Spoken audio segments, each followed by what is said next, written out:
नमस्कार. मी दिलीप भोईर, समाजसेवक. माझं नागरिकांना, या यंग पिढींना असा संदेश आहे की त्यांना मी सांगतो, नेहमी सांगत असतो का तुम्ही असे नशापाणी करून रात्री अपरात्री गार्डनमध्ये बसणार, कालोखाचा फायदा घेणार आणि बाटल्या फोडून टाकणार. सकाळी वॉकिंगला ज्येष्ठ नागरिक निघतात बाहेर, ते समोर बाटल्या पडलेल्या असतात.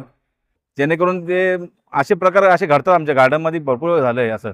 आणि आता जेणेकरून कांसाईला जे लास्ट म्हाडाचं जे प्लॉट आहे, तिथे पण काल काल परवा एक प्रकार झाला. लोकांनी दारू पिऊन ते तिथे पानटपरी होती, चायनीजचं दुकान होतं. तिथं अक्षरशः यंग पिढी दारूच्या नशेमध्ये एकमेकाचे दुश्मन झाले होते. एकमेकाला वार केले ते, म्हणजे मारामारी झाली. हे असे प्रकार घडतात.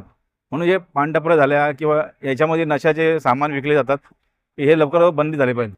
आभारी आहे का त्यांनी ज्या पानटपऱ्या झाल्या, जे लोकं रात्री दीड-दीड 2-2 वाजेपर्यंत नशा करत बसतात, म्हणजे सिगारेट पीत बसतात किंवा हे चुकीचं आहे. यंग पिढी त्या आहारी चालले. तर जेणेकरून ही कारवाई जी केली नगरपालिकेने, ही खूप चांगली केलेली आहे.